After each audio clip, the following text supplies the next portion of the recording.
Oh my God.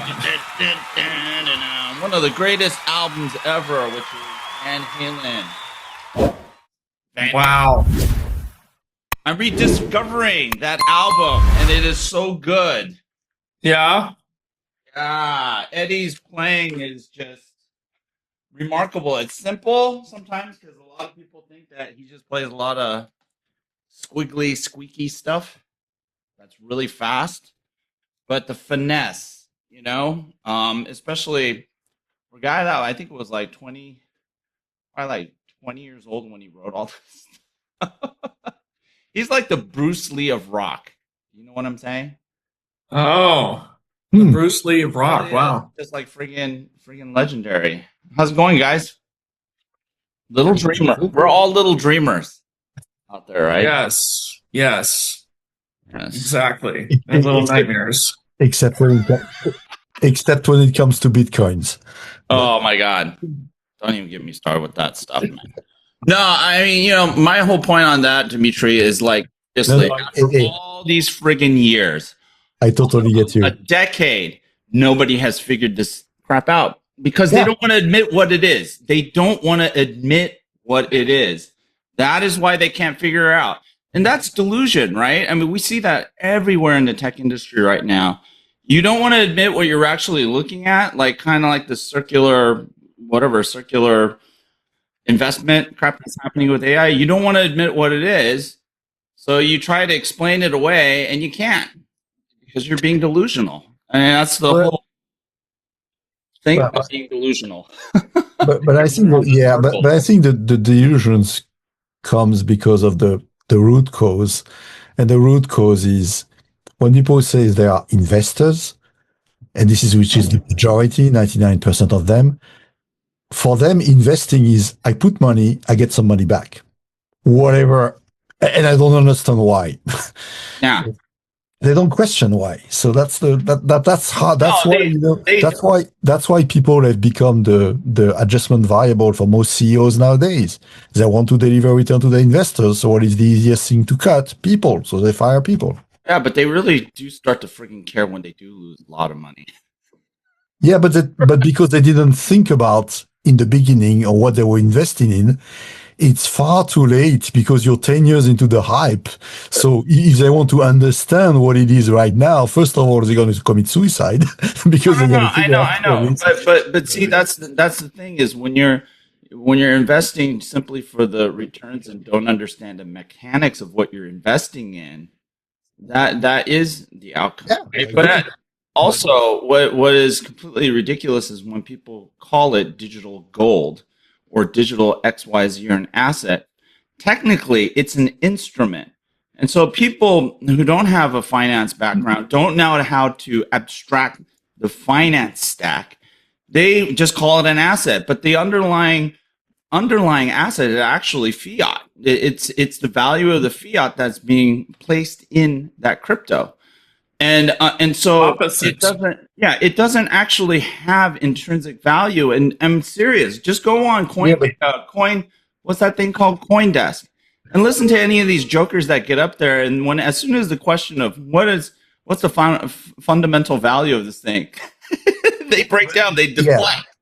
But Leonard, I think we're in violent agreement. Except that I would actually argue that you don't need a financial background to understand that Bitcoin and gold are two different things. You just need that basic thing which is called intelligence. I'm sorry. No. I'll argue that you do need it because you have to have that to recognize the nonsense and the absolute bullshit. Without that, you're going to just believe whatever this joker these idiots on CoinDesk are spouting. You believe it because you have no other reference. You don't have the framework to abstract the concept and figure out what it really is, right? And, we've done this on IoT Coffee Talk, yes, years ago. We've already unpacked this thing. And, just like IoT, apparently, we're going to unpack the whole friggin' thing again. Leonard sounds just like Warren Buffett in 1999 during the dot-com race, where he's like, I don't understand or believe in any of this stuff, so I'm not investing in any of it. No, I'm the total opposite. I know what it is. I know what it is, and I don't invest in it because I choose not to invest in it. So it's total opposite, Rob. He said actually, you know what this stuff is. Yeah, but Buffett said actually things that actually explain that he totally understands what it is, because he said, give me what he said, 1% or 5% of all farming in the US, and I cut you a check of 50 billion immediately. Because if you buy some tangible asset, this is why I said you don't need much financial understanding to realize that gold is something I can touch and that is rare. So I can understand that this has value intrinsically, as opposed to a digital thing that I can't touch. I know anybody can create with math and can add to it. So it should be quite logical to understand that these things are very different. So if you want to put your life saving on it, you might want to understand how they work. And to your point there, you might realize that, I need to understand finances to be able to understand that stuff. But I'm saying that the intuitive reaction, if you have the minimum critical thinking to Bitcoin versus gold, should be, it's not the same. Well, you just basically excluded about 90% of the population of the earth, dude. I think 99. I think you think that 10% of the entire population of the planet getting it is good enough? I think you're wrong. No. Well, in my 20s, I thought there were 80% of idiots. Then I went to 90, 95. I don't remember at which point in the decimal I am right now. You watched Idiocracy, and then went. No, I'm 99.999. I don't know where I stop with the point of decimal nowadays. So I agree with you, especially when I see all this stuff about Bitcoin and AI. I agree with you. It's just crazy. So when it goes down, everyone is freaking out. I just think it's funny. It's just entertaining for me. I think it's just it's funny.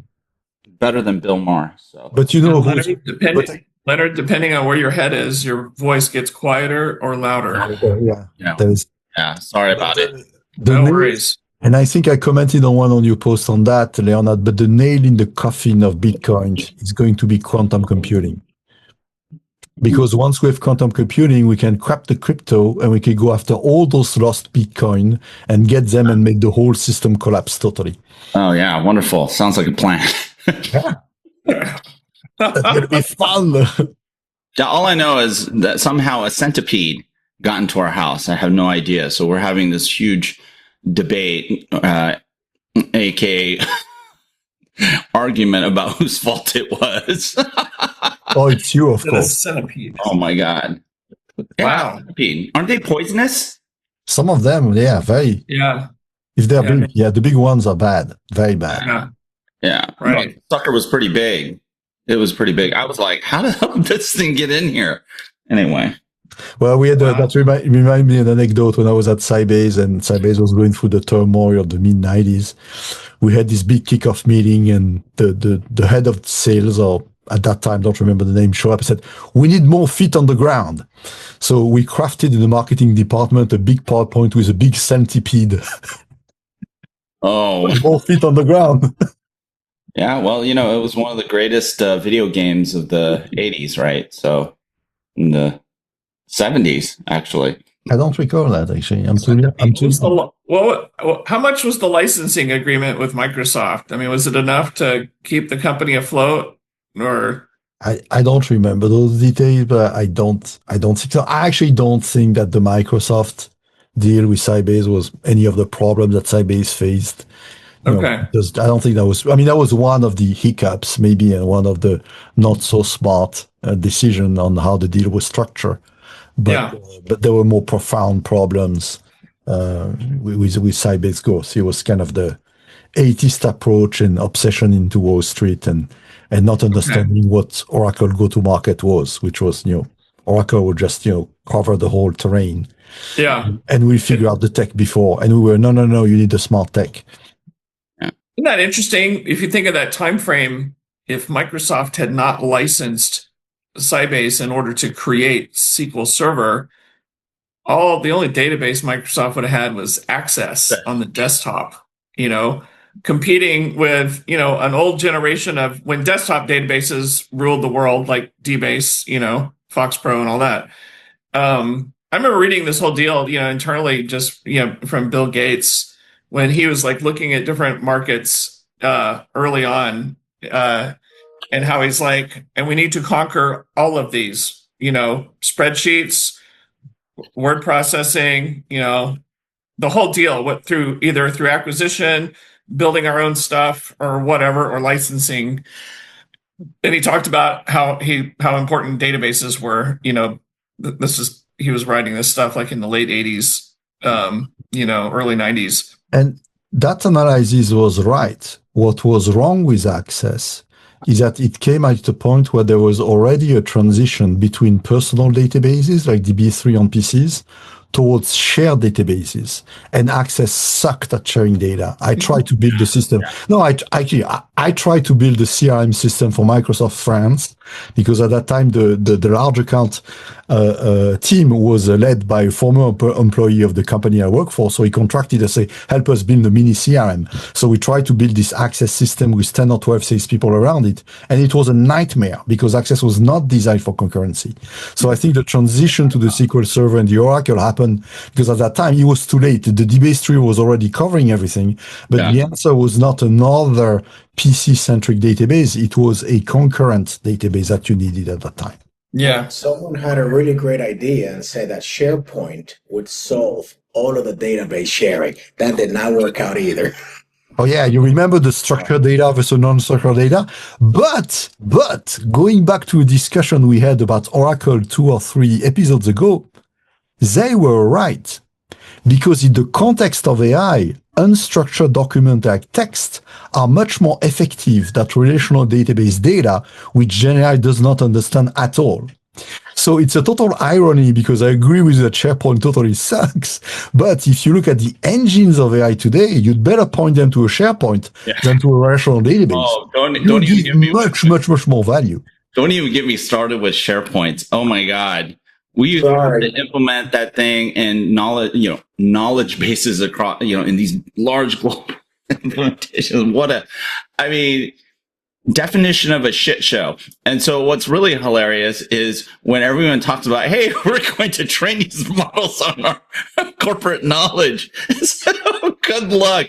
And, it's funny because that's becoming increasingly a recognition amongst a lot of conversations I'm having lately. And everybody needs to now, focus on the fundamentals. It's not about the AI tools and all this other crap. Those things will get adopted much later, and you're going to see them kind of trickle in where they make sense. They're going to be isolated initially, and then when people figure out how to implement this crap scalably and safely, which they haven't, by the way, and then you're going to start to see AI become sort of that fabric or the mainstream adopted technology. But it's going to be invisible. Do you know what I'm saying? It's just going to be like a search engine. Remember, search engines from a long time ago, and no one's going to give a crap. No one's going to pay more. It just is a progression of the search engine, right? Well, I think that's an oversimplification, because the thing that actually those Gen AI models are good at, and actually I use it at a smaller scale, is that they will be good at, you point this Gen AI to your SharePoint mess, and you say, hey, do some cleanup, find all the inconsistency in my messaging document. Yeah. And it's great at that. What I do in my everyday job as a, product marketing ops, it's getting better. No. Is I have a set of reference documents that create the messaging stack. And every time we build a new asset, I run the new asset to, hey, check the consistency with the reference elements in those unstructured docs. Yeah, It does a great job at that. If you do, but you have to know what it's good at, because of course. Vibe coding. Have you noticed that people are like reversing their talk track around vibe coding, where you have all these bozos telling everyone you can vibe code and get rid of all your developers. Now everyone's shifting back toward, hey, we need, what is it? Vibe code cleaners. Vibe code cleaners. So remember, we came up with the 3 new careers for AI, AI janitor, AI plumber, and the AI babysitter. Yeah. The vibe premise. But Rob, you're doing a lot of... They're embedding that crap into new job descriptions or job requirements of developers. So we need somebody who has 10 years of vibe coding, cleaning, whatever the hell that means. But Rob, you use hilarious. You use AI a lot to code, right? Yeah.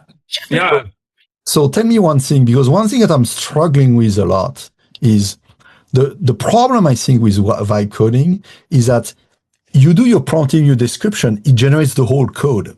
And then you say, in this function, I want you to change that.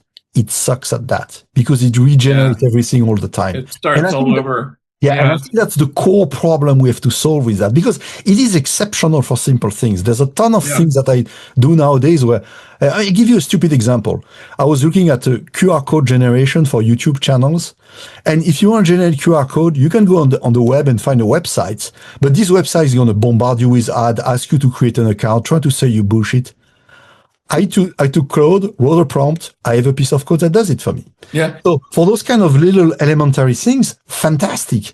But when you want to architect a system and make this system progressively with modules and assemble these modules, it sucks at that. Yeah. The reason, like when I was, I don't know, a few months ago when I was using Claude and I wanted to build an agentic framework, where you'd have a supervisor and multiple agents. Yeah.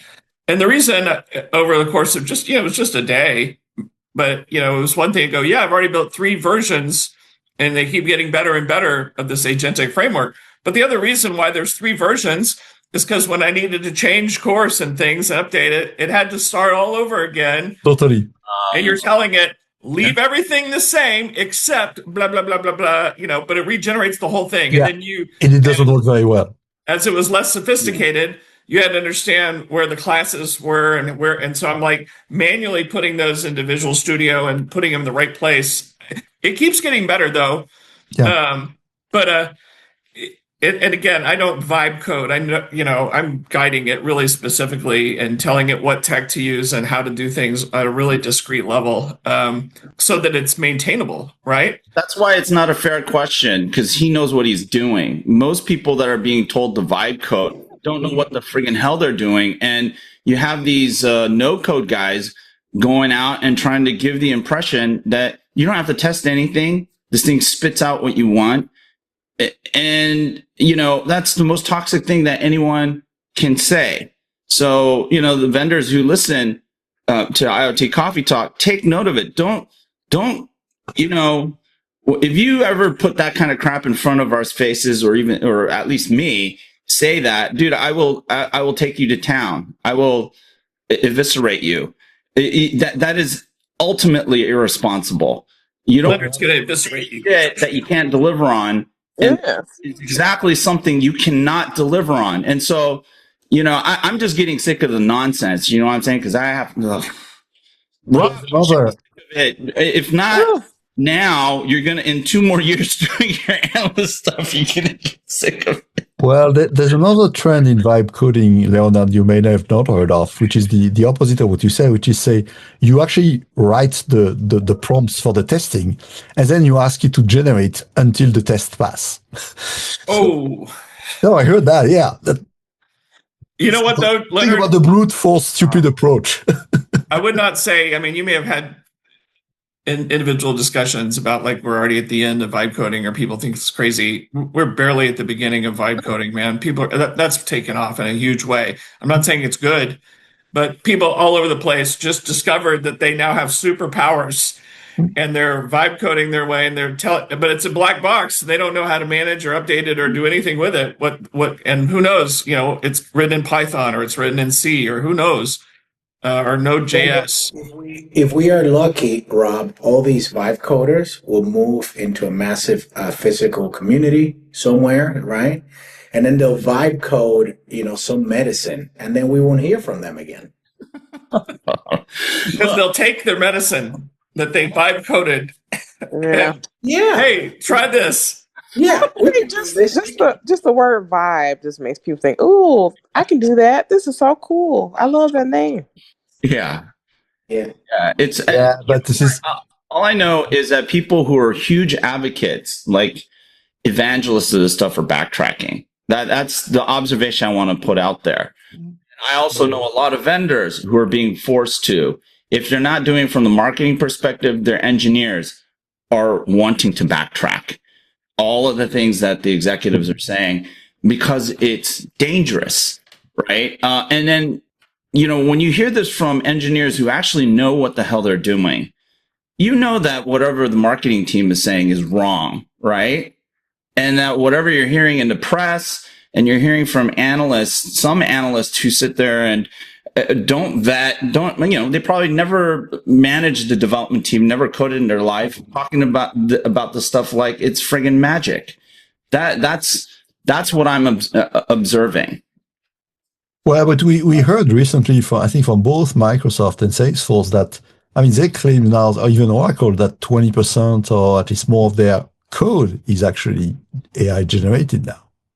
Yeah, but the better question is what percentage of your SDLC is automated, and how much of code generation? Which phase of it is it? Code complete? Is it like a single pass code completion, or is it an adaptation of your SDLC and it's introducing some form of like automation or code generation? But I totally hear you. You cannot abandon the SDLC.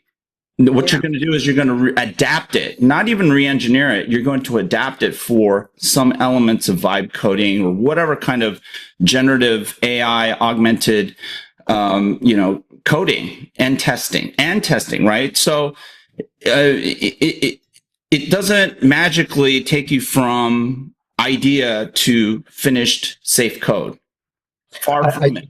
I totally hear you, Leonard, but the thing that I'm saying is that, and I think it's up to a point where it's almost criminal, is when you hear those big CEOs from big companies saying, I'm saving 20%. What the other hear is, 20% is generated by AI, which means I can get rid of 20% of my programmers, and I'm going to do that as well. So everybody follows without asking the question that you are asking. Where is it injected? How does it work?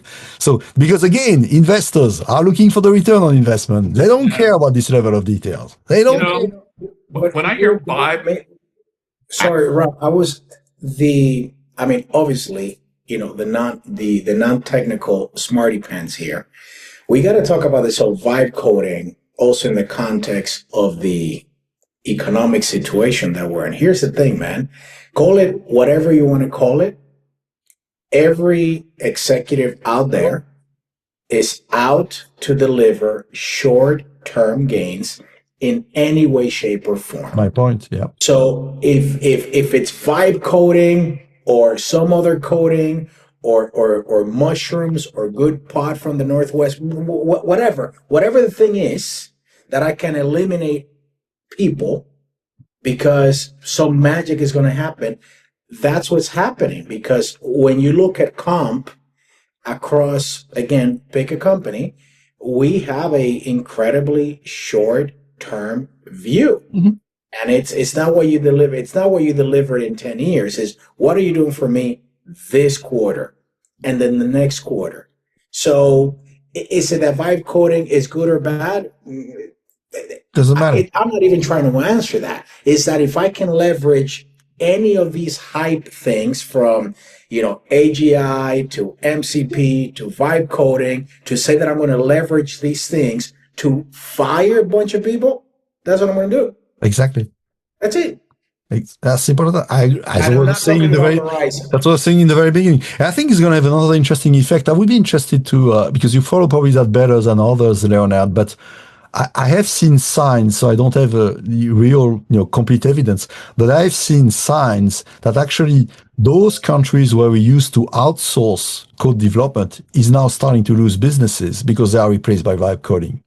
Because you'd rather have somebody, instead of outsourcing your development in India or in Vietnam, you now say, hey, I'm going to keep an engineer in the US, but he's going to vibe code and I don't need to use those guys anymore. So it might touch the outsourcing developers ecosystem as well in a quite dramatic way. And again, I've only seen a couple of signs of that. I don't see evidence, but I think that's an interesting area to watch because this can impact those outsourcing services significantly. But another way of looking at it is vibe coding and Gen AI coding tools enable that. And so, here's the thing. You still have to have the person. You have to have competency. And that's going to be missing from anyone who's not a developer, right?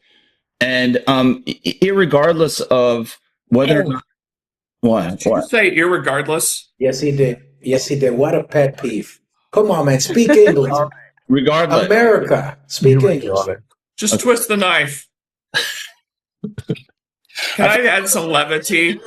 Okay. When I think of vibe coding, we often talk like idiocracy, but obviously, the greatest Mike Judge movie ever is Office Space. And do you remember like when they accidentally changed the code to make money and it made too much money? And then now they're like, how do we launder money? And then the guy comes to the door at their apartment and he's selling Vibe magazine subscriptions. But then they go, do you know how to launder money? and in the end, the takeaway is, yeah, all I know is we went down that road and now I've got like 50 subscriptions to Vibe magazine. So that the guy won't tell on us. Well, it's because they did not understand the first principles of the original scam. So once that changed, clueless. They were thinking of Superman 3, and I just we're just going to take like a quarter of a penny rounding errors after it might take years to make a lot of money and no one will ever notice. And then of course they find out the next day it's already gotten them $300,000. Yes, and a shout out to the penny, and thank you for 200 and something years of service. We salute you. You are done. For those folks watching us from outside of the U.S. and other nearby galaxies and planets, the United States Mint stopped the production of the penny, our 1 cent coin, earlier this week. It is done. So watch out, nickels and dimes. Yeah, I think that it means they eliminate the penny, but it costs $1 billion to do it. Yeah. So if you have like a big jar full of pennies, will they take it now to make money, or is it worthless?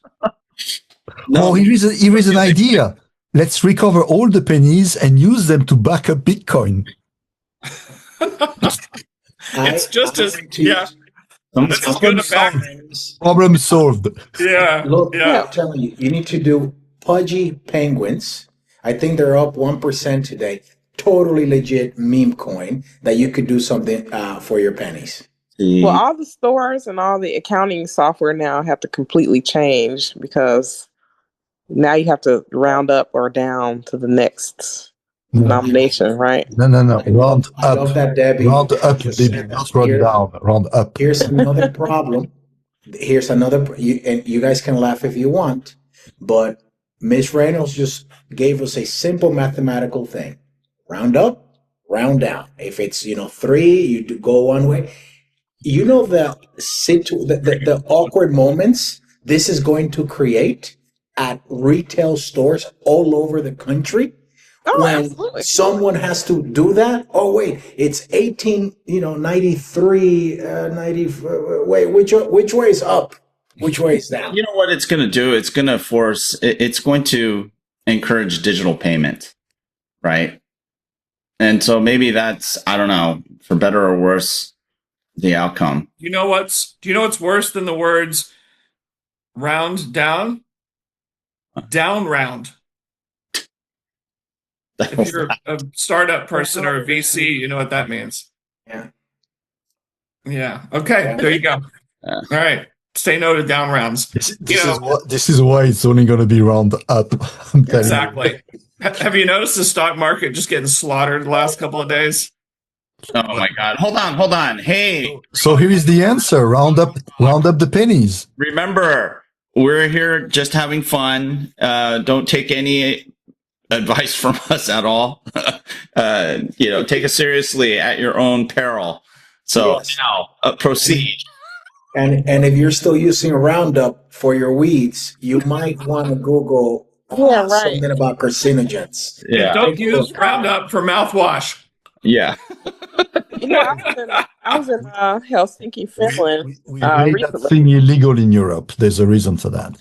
I went to Helsinki, Finland, and I didn't see a coin, a bill, anything. Everything was electronic payments. Yeah. So it was cool, but I guess, so they were always striving to be a cashless society, and I would say that they have succeeded. Yeah. Except when the taxi driver tells you that his credit card machine doesn't work and you have to pay him cash. And then you go back home and you were actually also debited on your credit card. But you know what? See, we It start. happened to me in Finland. I love Finland, don't get me wrong. Yeah. I've been there twice, but it happened to me. So the taxi drivers are asshole everywhere in the world, even in the best country. But we start off with crypto, moving to these digital payment platforms. That might be a better way of, being able to introduce transparency into crypto, right? So that actually is a positive thing. Do you think and this is a question of whether it's possible. So those of us of certain age, except Debbie, who's like 28, because we've grown up with physical money and you have to count and make change and take change and whatnot, I think it's been very easy to just use plastic or digital payments because, we did it the old way. Now we're doing it this way. But what about, generations that won't know what physical payments are? Like, I don't know. Is there any, now I'm going to go do some Finland research. Is there any good or bad? Because, history repeats itself. So has digitizing the money been a good thing for humanity? Or we don't know the answer for that yet. After the EMP, it's going to suck. You're going to be looking for all those pennies. Well, why it works there is that also people in Finland have a lot of trust in their government. So I think we have a lot of mistrust here. So people are like, wait a minute, I want to keep this, barrel of money under my bed. And there are going to be a lot of penny hoarders now because of this penny thing. You know how it goes. I have a lot of pennies. Yeah, I mean, I think it's, again, going back to the transparency bit, it's going to be uncomfortable for people who want to hide their business transactions. So, and again, when you have payments being accepted by trusted, quote unquote, trusted payment platforms, then it doesn't matter that you have Bitcoin underneath. And so that, that can create friction for cryptos, which I think is a good thing. I think people, if they want to use crypto in purchasing things, they need to convert it into fiat, and if you can force that, that's a good thing. Then you can track it, and then you can determine whether or not there's criminality happening, and the value of the crypto itself in terms of being a medium of value transfer can be pretty dramatically reduced, right? That motion would be negative for the value of crypto, right? Yeah. I just think of Hal Holbrook in Wall Street, too much cheap money floating around. That's what got off the gold standard at 72. Man, it's all been downhill. Yeah. Yeah. All right, Bud Fox. I'm waiting for NFTs to come back in fashion. Yeah. Hey, I did watch. Speaking of Bud Fox, I did watch the Charlie Sheen documentary on Netflix. Oh my God, they did a Charlie Sheen documentary. I can't believe it. I think he had to make it himself. It's got Sean Penn. It's got everybody who he destroyed in his life is in it. Is it good? It's actually really interesting. Yeah. The guy had so much going for him, and he still found a way to keep screwing things up. Winning. Remember Tiger Blood? Wasn't it Tiger Blood? Yes. They go through the whole thing, man. It's interesting if you're into pop culture and whatever. Is Emilio Estevez in it? Yeah. I'll watch it. No, he's not in it because he wouldn't comment, right? But they showed him. But you're right. He didn't. He was not interviewed actively. Yeah. I would have watched it if he was in it. It's good. It's good. But you're right. You got talk about someone who just had so much going for him, and really just couldn't get out of his own way. But I hope that Charlie Sheen, along with the guys from the Rolling Stones and Osborne, we really need to examine those bodies so that science can really understand how can pump so many drugs and alcohol and the lifestyle and still make it. It's 50. We need data. Yeah, that's pretty interesting. I agree with that. Sean Penn believes that Charlie Sheen's biological makeup is different than other humans because he should have died many times. Well, he admits that he should have died many times. Yeah, he did so much. He did to himself. Yeah, he did so much crack. If you're winning, you're not going anywhere. Well, when he did, I guess when he had done that tour or something where he was ranting, it was funny because people were booing him. He said, "It doesn't matter. I already have your money." I thought that was hilarious. You're here now. I'm paid. It's not hilarious. That's true. Wow. But you know what? I think it also took certain, not judging, but that took certain kind of marketing audience to pay to see Charlie Sheen at that time in his life. Yes. Wow. Cojones. That's what they call it. Yeah. Wow. Well, I mean, is it that much different than Mike Tyson? Well, that's true. Mike Tyson spent a lot of money, didn't he? Mike Tyson had a one-man show. He did. People were dying to see. I did not know this. Mike Tyson probably has the record for buying the most Rolls Royces. Really? He had 50 of them. I don't even know this stuff, man. How do you not know this stuff? Where have you been? In Analystville talking about stupid things like storage array controllers? He's vibe coding. Exactly. No one's going to remember any of that other obscure stuff, but they will remember Mike Tyson. Tiger Blood and Mike Tyson. Mike Tyson has one of the best quotes I've ever heard. Have you heard the quote he made? He said, Go for it. He said, everyone has a plan until you get hit in the face. Punched in the mouth. That's right. That's right.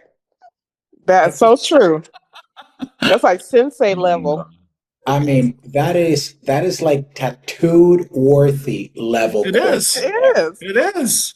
Absolutely. Wow. No, you're so right. Do you remember when he bit Evander Holyfield's ear off? Yeah, I remember that. I remember that. Oh, yeah. That's a great fight. Remembers that. Everybody remembers that.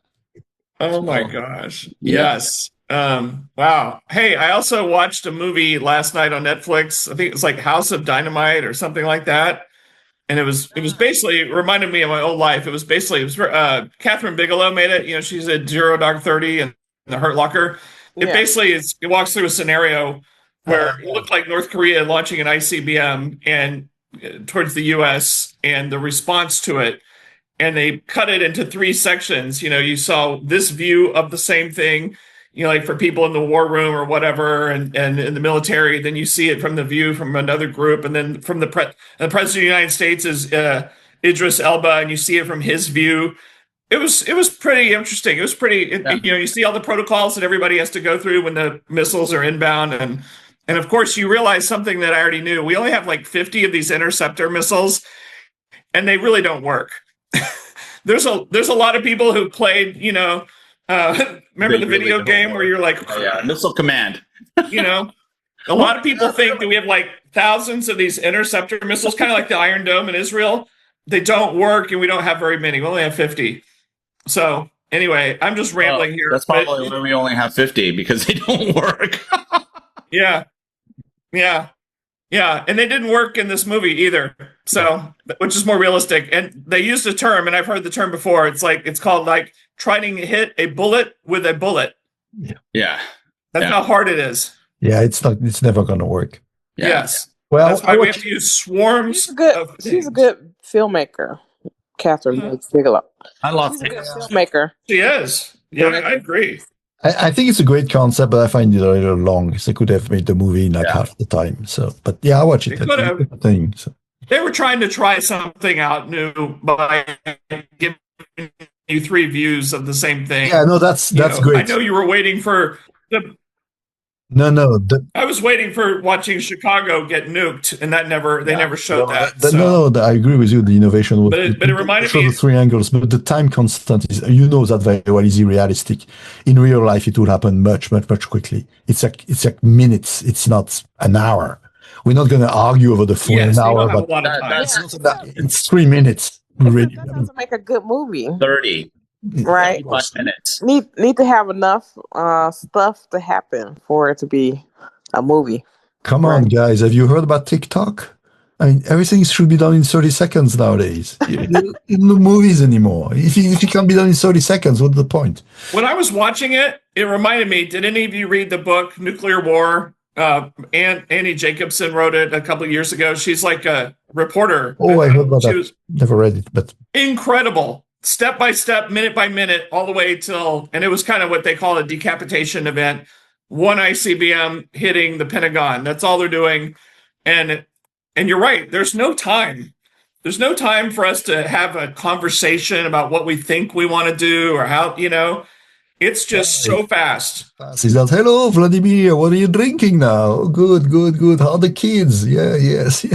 I did think though the last section of the movie I thought was interesting though, because it gives you a true view to, again, Idris Elba playing the president, how painful and strenuous the idea of making that decision, because you've got the Navy SEAL guy there carrying the nuclear football, and they do hand you this binder that's like, here is your menu of choices, Mr. President, of targets, and what are you going to do? And just the pressure and the strain. It's like, I didn't run for president to do this thing, and here you are. Yeah, it's crazy. Would you like the Super Supreme lunch program? Yes. Would you like extra pepperonis with that? Yeah. Well, it's funny you say that when you say menu, because the Navy guy with him trying to advise him, because he was just like, he goes, I think of this as like, medium rare, medium, or well done, or whatever to the targets and the missiles, And of course, they're talking to a defense minister in Russia who said, we didn't do it. How would you like your planet done? And he goes, you got to promise me you're not going to retaliate against us. And you're like, no, but I don't want it going over our country. He's like, well, we won't with our B-2 bombers, like if we're attacking North Korea. But for ICBMs, coming from land-based or submarines, there may be a flyover, but you got to trust us that it's just going to fly over on its way to somewhere else, which was also in the book about nuclear war. The notion of, to hit North Korea, you had to kind of fly over a little bit of Russia, right? Anyway, this is unrelated to IoT at all, except telemetry. Actually, maybe it's the most related. Well, detection and all kinds of detection, really, real-time information. What you're making me thinking of, Rob, is that it would be actually an interesting Gen AI experiment to actually feed the model with all these kind of book scenarios, and then feed it with all the different presidents we had past in history, and ask to predict what would be his menu choice. That would be very interesting. That would be horrific. Don't do that. That's how Skynet would. Exactly. Yeah, that's how you'd get Skynet. Don't do that, please. But we are heading in these directions. I mean, do you think the military is not thinking about putting Gen AI stuff? Oh, they're thinking about it, and that's scary. No, I do know. Ultimately, the president, Idris, actually ultimately wanted to do nothing if he could. He wanted to absorb the impact and not have to do all the other stuff, because the other outcomes from doing the retaliation are also horrific, right? And it's like, yes, and like, well, how American people are going to feel about losing 9 million people, in a few seconds, But this is you know that better than anybody else, Rob, but this is the core concept of what used to be the equilibrium in nuclear, because the idea was it will never be used as a tactical one-off event. It's you send one, actually you're not going to send one, you send 100. I send 100 and there's no more planet. This is why nuclear dissuasion used to work. The problem is that this narrative is fading more and more because there is more and more debates on using tactically for two reasons. First, what some countries like Russia are doing. And second, the smaller countries who do not have the mass and the numbers, but will gain the technology at some point. If you have only 2 or 3 nuclear weapons, you're not going to be able to destroy the planet, but you could use it as a tactical one. This is why we are seriously screwed with all this nuclear stuff, because it used to be simple. It was global annihilation, so nobody's never used it, and we discuss on the side. This is in jeopardy nowadays. I think that's the premise here, is that you had a country like North Korea who's kind of backs against the wall, mass poverty, a lot less to lose, maybe. Exactly. Yeah. But this scenario didn't exist during the Cold War because it was an annihilation concept. That's true. So now, what I like to quote on a regular basis, which is from one actually a criminologist and an analyst called Alain Boer in France. He also used to say that what we've not realized, because we used to be in this equilibrium when only the big nations could actually fight each other. But we learn on 9/11 that no, you could have a significant impact on a nuclear-based power country with a bunch of planes hitting towers. Yes. But we haven't learned from that 25 years ago. If you remember, in the 90s we saw the rise of the internet, and you had the democratization of being able to express yourself amongst lots of people. There were no gatekeepers anymore because the internet let everybody talk to each other and say whatever they wanted. And there were strategists in the 90s as a result of the internet talking about the notion of super empowered individuals who could get a lot of people, charismatic people, super empowered because of the internet, and could get a lot of people to follow them and believe them. And they were... Yeah. Do you want a list of people who achieved that today? Yeah. You're right. You're right. So I want to send them up like in the movie, send them to Mars. Yeah. So vibe coding cleanup specialist is the new hottest role in tech. That guy is Mr. Wolf from Pulp Fiction. He's the cleaner. Well, vibe coding janitor. Vibe coding janitor is even better. Yeah. You have to have a tuxedo at 6 o'clock in the morning. That's the way it goes. That is so funny. Yeah, people are. That's awesome. Well, this is some great coffee. Yeah. What's up, Mark? You haven't said a word. Bill, you said a couple. What's up? Anything new? Yeah, still recovering from jet lag from my short trip to Anaheim. Yeah, great seeing you. You missed out. You missed out, Rob. That was a good part.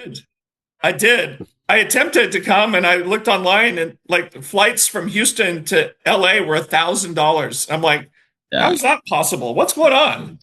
That's crazy. And then, of course, I watched on the news like people waiting 4 hours and missing their flights trying to get through TSA at airports at that time.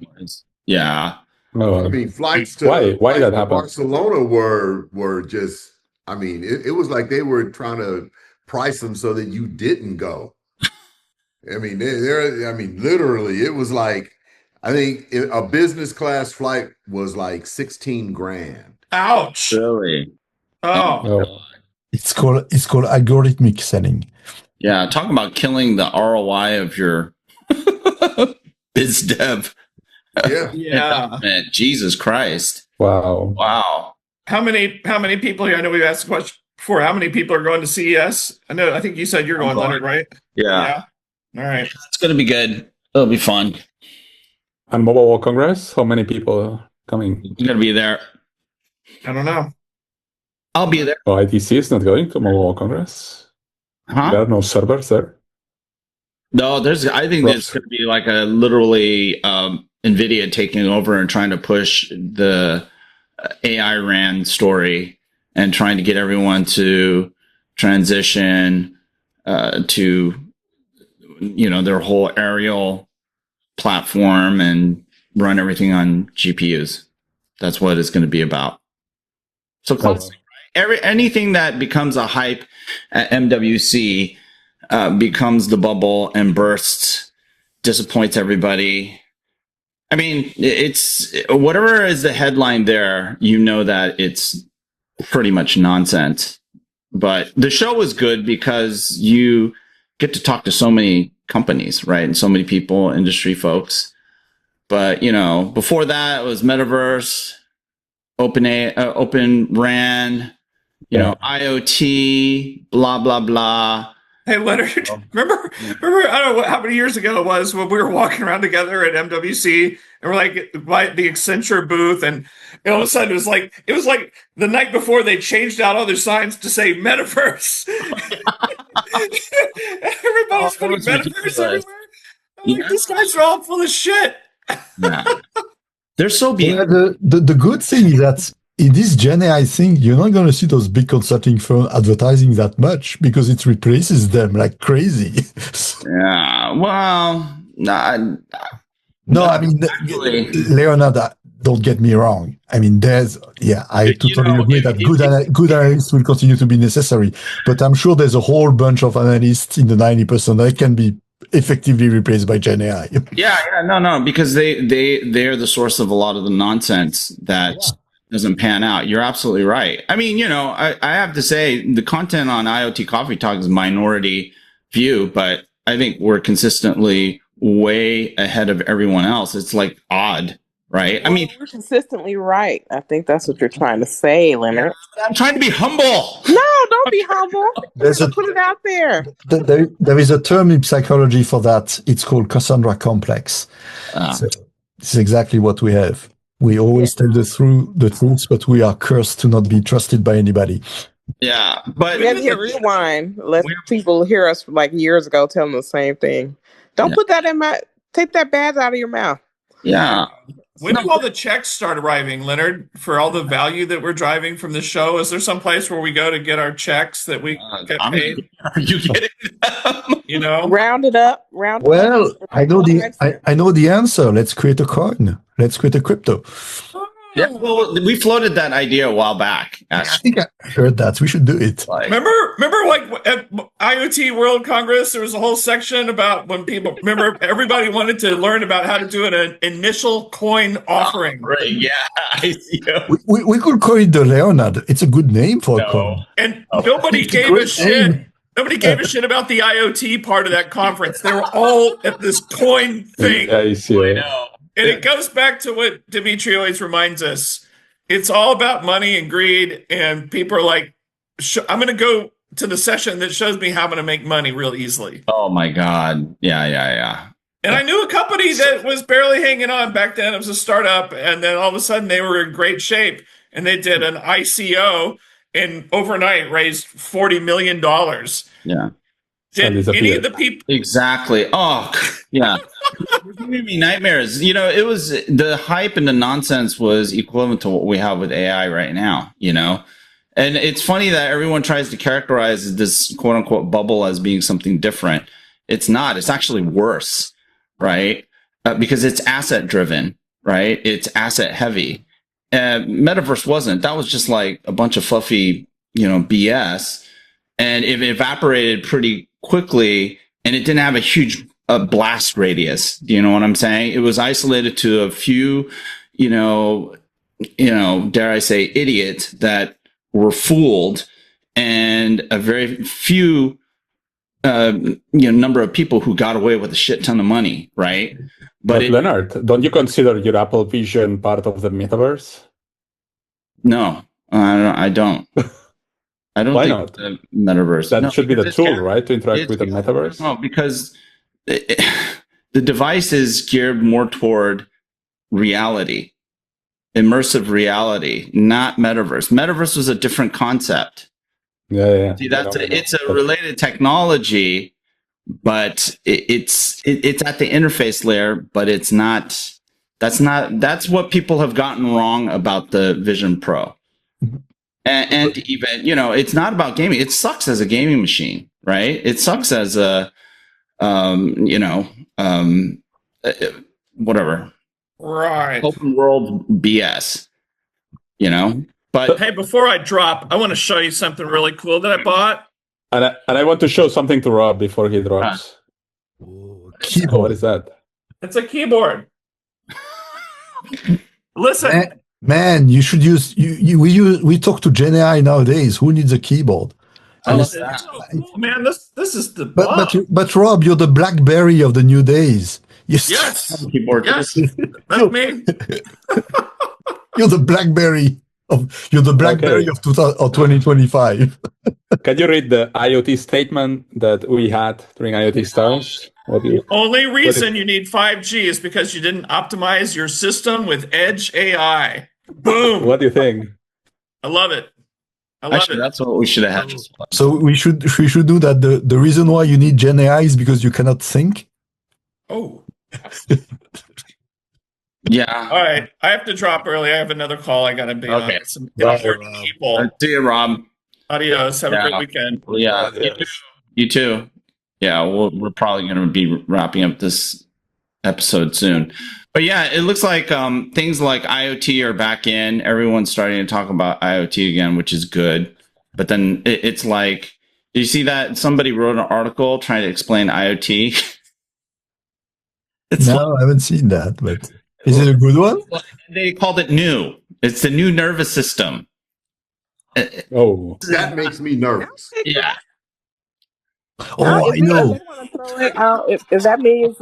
If that means that it gets more exposure, if they want to call it new, it's new to you, like cornflakes. It's new to you, exactly. So is that the 6th or 7th or 8th? I don't know where we are. Industrial revolution? Or? Yeah, well, it's ridiculous. And now they're coming out with what is it? The digital twin is coming back up. Everyone's going. No, but very, very seriously, this is actually the next step in the dangerous fiasco of this whole AI hype, because right now we are still limited to those things telling us in words what to do, and we go do them. The day we start connecting those things to the physical world directly, this is where the doomsdays are going to get closer and closer. Yeah, well, they're already doing that. I mean, but not at scale yet. Physical AI thing is the whole idea is creating the interface, right? That cyber physical interface. And yeah, that's really scary. But, going back more tactically to the topic of digital twin, yeah, it's coming up, and in the media, they're treating it like it's something brand new. They call it world models. They're confusing it with world models. Oh. It's like, okay, what do you mean by a world model?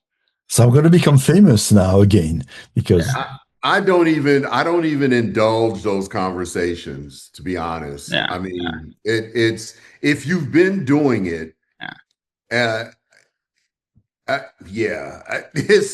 we could have a whole nother conversation around that. I don't indulge those conversations. I think it's ridiculous.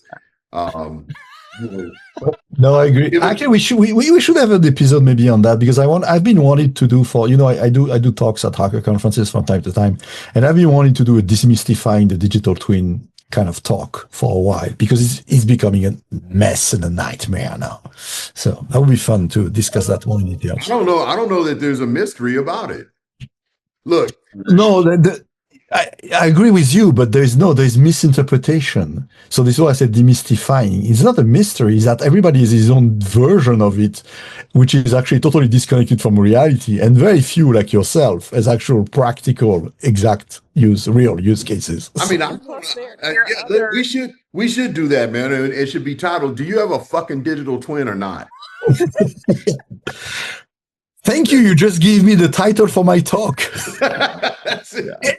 Thank you, Bill. I'm going to quote you. Or not. I mean, it's the bottom line. I mean, and we work with a ton of partners that are like, hey, that I can tell you right now that I have sat there and told them what you guys are calling the digital twin is not a fucking digital twin. No. Yeah. Yeah. And are you taking off? Oh no. No, I was. You need the splash. Yeah, it is getting. Or you need the. Do you have a digital twin? But it's coming. So hype 2.0 for all, or X.0 for all of these. X plus 1 for all of these. So there's never a shortage of things to talk about, because I think people just get things messed up in a different way in the future to where, how they're perceiving these emerging technologies. But a lot of it, if you really look at it, what's happening, it's just a repackaging of old stuff. You know what I'm saying? A lot of it is just pure marketing, and you never really reconcile the first wave of learning that you should have done, right? And I think that's opportunity for us. I think it just makes us smarter and hopefully better positioned to help our customers and our clients navigate the nonsense, because I mean it's just getting out of control. It is really getting out of control. I love it. What? Oh yeah, because I get asked a lot of times, why don't you comment on this and why don't you comment on that? And I'm like, I've always been a firm believer that you move in silence. You move in silence and you let your success be the noise. Yeah. People don't understand that. Signal, not the noise. Let everyone else create the noise. Tell them what the data diva says. I never telegraph my punch. That's it. Bam. That's it. Guys, look around you and look the world we live in and tell me if this is the reality. It doesn't matter. I agree with you, but you're talking to this 0.0001% we were mentioning in the beginning of the show, not for the vast majority of people. But while they're all over there talking about ICOs, I'm over here making a deal with 2 or 3 other people that's going to really generate money and business. And all of these other things. You can give it a name. It really doesn't matter. You start seeing the stuff that's out there and they'll be like, oh, that looks like yours. Well, that's because it is mine. It got white labeled. Oh, that one's mine as well. And that one's mine. And that one's mine. And in the meantime, while you were trying to do some ICO, IPO, HAJK, LMNOP, all these other acronyms, I've got the cash register ringing in the background. Oh, you hear that? Yeah. Well, that. See, I love that. Show the T-shirt. Show your T-shirt. I love the swagger. I love it. Silence. Yeah. No. But these are important things for people to understand and focus on. The thing I love about you, Bill, is you're straight up organic. You're not going around chasing VC dollars or doing. Trying to do raises. You create a business and then you grow it organically. You start solving problems, like you always say, and solving problems means you're delivering value. Going around searching for funding and then getting some ridiculous made-up valuation by a cabal of VCs and investors is not business. That doesn't create economic value, right? And people get that so confused because they think the stock market is an indicator of the economy, and they don't understand that it can be completely disjointed and disconnected, right? And you give them time. Well, the S&P is, but not the. It might be an indicator, but it is not the economy. And so, but there's something to be said about the discipline of actually building a business versus just trying to go around with an idea and getting funding for it and then going nowhere, which has become the culture. So this whole idea of being an entrepreneur in the US, I think, is becoming, affected. You know what I'm saying? In a very negative way because of the Silicon Valley culture. It's all about raising money. Your business goes nowhere. But it's not limited to Silicon Valley. It's the whole idea that, again, investors, they want to put 100 and get 150, and whatever the parameters behind it, they don't care. And if they don't, they move somewhere else. So anyway, it just. Yeah, but I think that's an oversimplification. You do need to, in order to understand the problem. No, I understand that, Leonard, but give me generalization. You talk about the mechanics of it all. But give me evidence that the people who en masse follow this investment train do this exercise of going down into the details. I think it's not fashionable anymore. This is the reason. There was an observation recently that I don't remember where I read that, but it's only fairly recent that the number of employees or the headcount has become a variable of adjustment in the CEO mind. It was not the case 30 or 40 years ago. Now it's totally natural. You're not delivering enough profit, you just fire people. So the concept of entrepreneur, investing, and building economy is being reduced. I'm putting 100 and expecting 120. You deliver 118, do something. It's been virtual. I don't know. I talk to a lot of people about this whole thing, right? And they want to know, how'd you do it? And I'm like, it fucking takes a long time. And there is no easy button here, people. It takes a long time. And the bigger part of it is you cannot listen to the background noise. Yeah. I don't know how many times people told me, you guys are going to fail. You guys are going to fail. We agree. Like, their companies are out of business and we are growing. Yeah. We're in violent agreement, guys. But the thing, what I'm saying is that the noise level is much, much higher than it was. Yeah, but I don't know. All this investment in cryptocurrency things and all this fiasco we're seeing is because there's a mass number of people who have been lured to think that it's easy, it's simple. Yeah. They sell it. That's what they're selling, the dream, basically, right? But they can't sustain it because it's an illusion. And because we are now in this digital world of mass surveillance, and the funny thing about mass surveillance, when you say mass surveillance, people say, "Oh, it's the government, it's the Snowden, it's the FBI."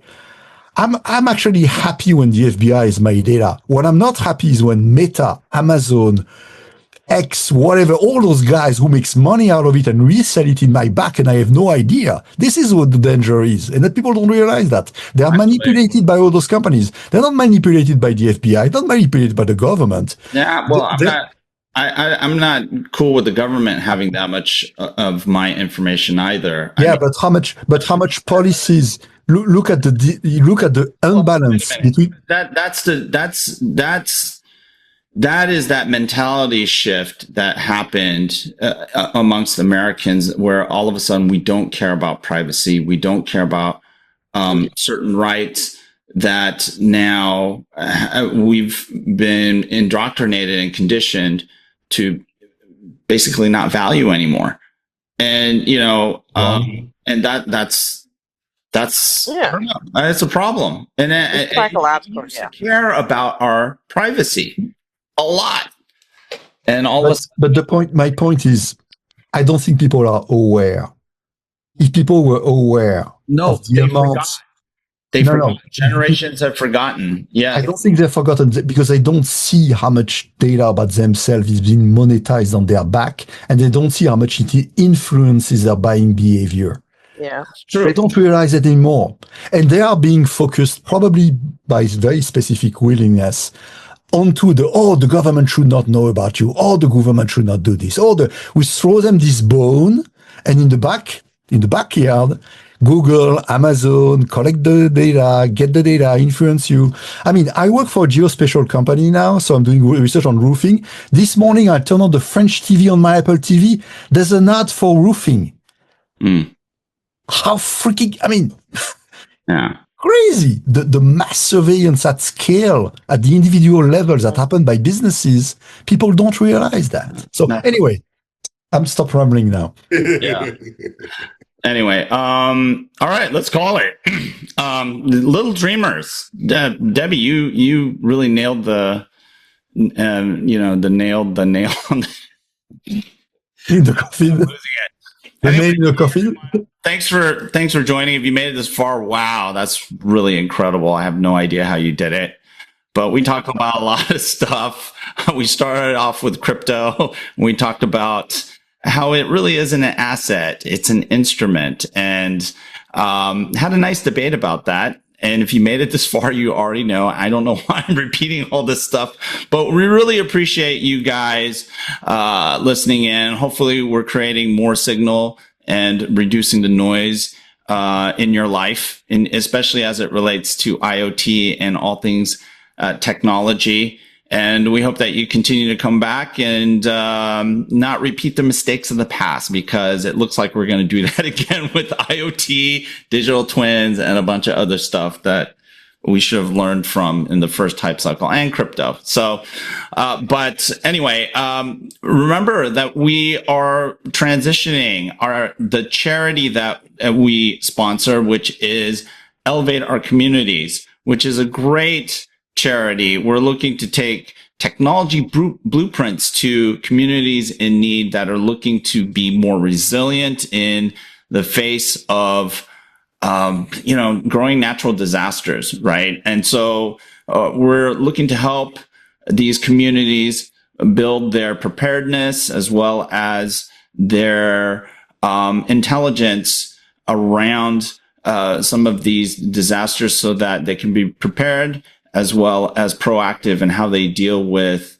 these events. And I think it's a great opportunity for a lot of vendors out there to get involved and help create these quickly deployable and economical solution blueprints. And remember to follow us on IoT Coffee Talk at www.iotcoffeetalk.com. It's been a long week, and we look forward to seeing you next week. So everyone, take care. Ciao. Ciao.